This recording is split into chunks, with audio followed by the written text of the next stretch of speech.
How to make a London fog. That's what we'll be doing today on Elevenses with Jaime.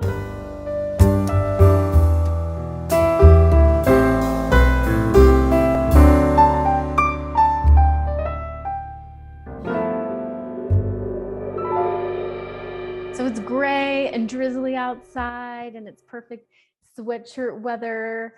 So I'm wearing my hoodie right now because I pretty much always wear hoodies once it starts getting cold. So I thought it would be a perfect day to teach you how to make a London fog. Now, a London fog is a concoction they made, I'm pretty sure in Seattle. Better do some research on that.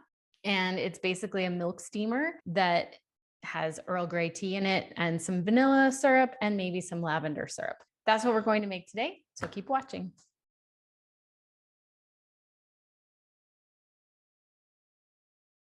All right, I'm back.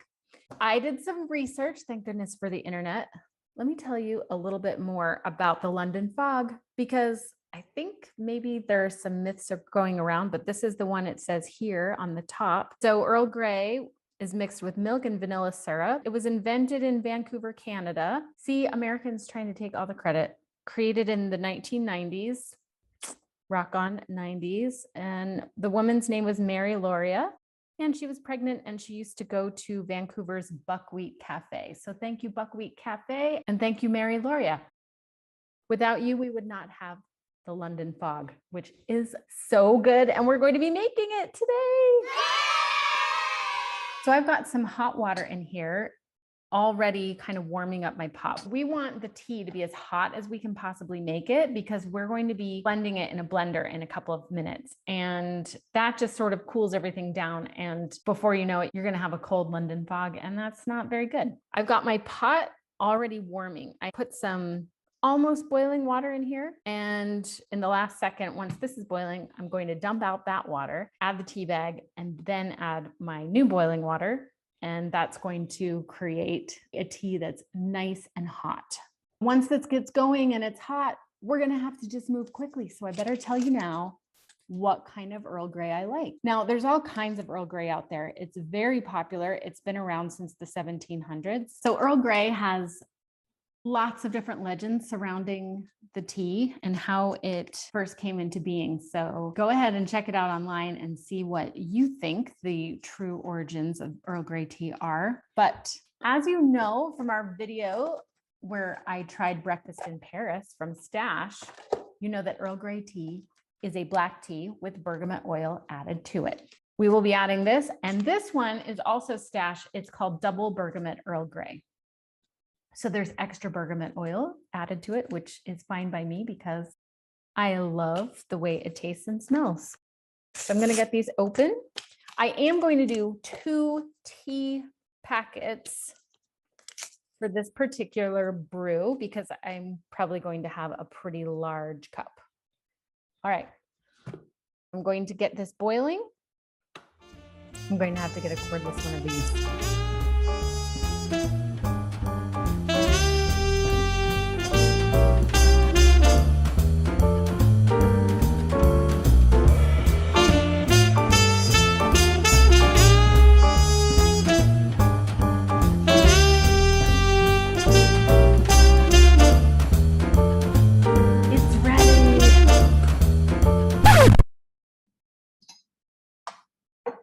So my teapot's nice and hot because I had it warming. I'm going to pour that out. Handy that my sink is right there. I'm going to drop the tea bags in. And in goes the water. I'm going to take this little tea cozy that I made.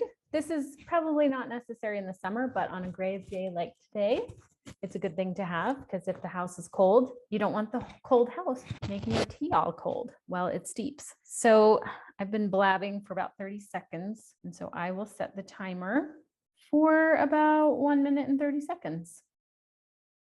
While we are waiting for this to brew, what could I tell you about? Let's see. I don't know. I made this tea cozy because this is such a cute little teapot and it was so small.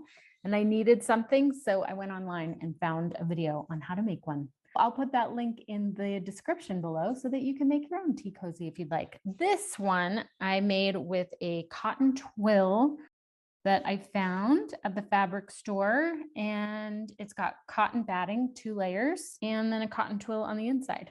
So yeah, if you are crafty, you can go ahead and make your own. Maybe one day I'll sell them. I don't know, but I think for now, break out your sewing machine and make yourself a tea cozy if you'd like.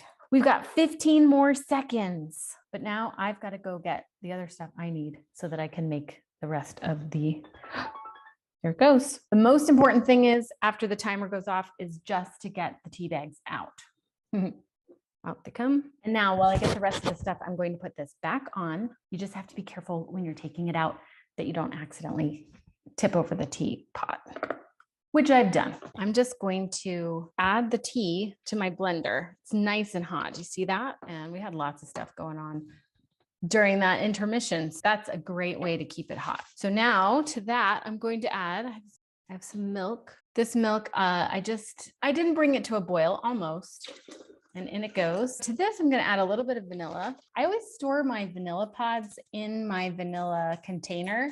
That means I always have like little vanilla beans kind of building up at the bottom. Just kind of shake that up. Oh, another tip that my friend taught me. She's so brilliant. Thank you so much, Beth.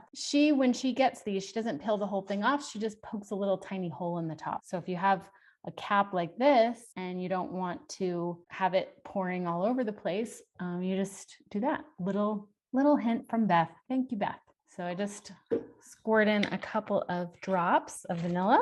And then to that, I'm actually going to add a little bit of cream. I don't think that's necessarily traditional, but I add it anyway because it's really good. Lid on, and then we're going to blend. Once upon a time, Blendtec did actually send me a blender for free. That was back when I was a blogger named Sophistamom. Don't look me up anymore because somebody's hacked my site and they use some of my stuff and then other stuff looks kind of crappy. I almost forgot the sweetener. This is this gorgeous honey that we got in northern Idaho in Spokane near Green Bluff, called Moose Meadow Apiary. So thank you, Moose Meadow Apiary. They didn't pay me. I'm going to take probably a good tablespoon. This is a lot of London fog. This is enough for 2 people, 1 for me and 1 for you. There's honeycomb in here, so there's going to be some melted bits of wax when this is all over, but that's okay. Delicious. Now we'll blend it up. And now the best part, these beautiful glasses. So I'm going to pour 1 and another one.